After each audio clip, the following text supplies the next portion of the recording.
Hello my cuties, welcome back to channel SS kids TV. ఇవాళ చెప్పబోయే కథ పేరు సింహం స్నేహం.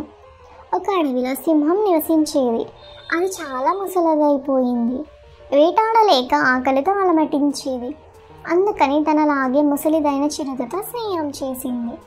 నువ్వు నేను ఇద్దరం ముసలి వాళ్ళమే, వేటాడలేక పోతున్నాం, ఆకలితో అలమటిస్తున్నాం, ఇద్దరం కలిసి వేటాడితే ఫలితం ఉంటుంది అని చెప్పింది. అందుకు సరేనంది చిరుత. ఓసారి ఓ జింక పిల్ల అటుగా వచ్చింది. సింహం చిరుత చెరో వైపు నుంచి వెళ్ళి జింక పిల్లను అటకాయించి పట్టేశాయి. తినే ముందు చిరుత, మిత్రమా, ఎంతైనా నేను నీకన్నే ఓ ఏడాది చిన్నదాన్ని, నేను ముందు తినడమే న్యాయం అంది. దానికి సింహం అసలు కలిసి వేటాడాలన్న ఆలోచన నాదే కనుక నేను తినడమే న్యాయం అంది.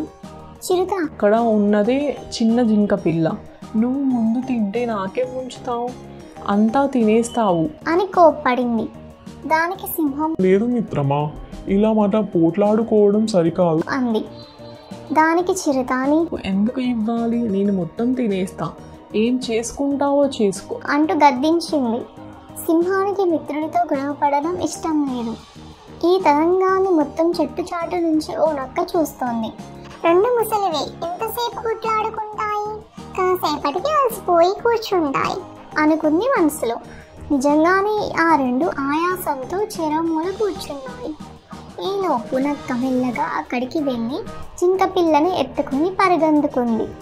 పాపం చిరుత పరిగెత్తలేక అలాగే కూర్చుని చూడసాగింది.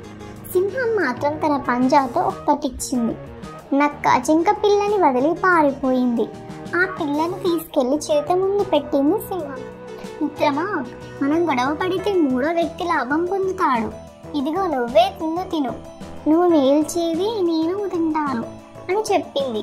చిరుత న్యాయంగా సగం తిని మిగతా సింహానికి ఇచ్చింది. ఆ రెండు ఆ రోజు నుంచి కొట్లాడుకోవడం మానేశాయి. ఈ కథ బాగుందా పిల్లలు? బాగుంటే లైక్ చేయండి. మరెన్నో కథలతో మీ ముందుకు వస్తాను. అంతవరకు ఉంటా మరి, బాబాయ్.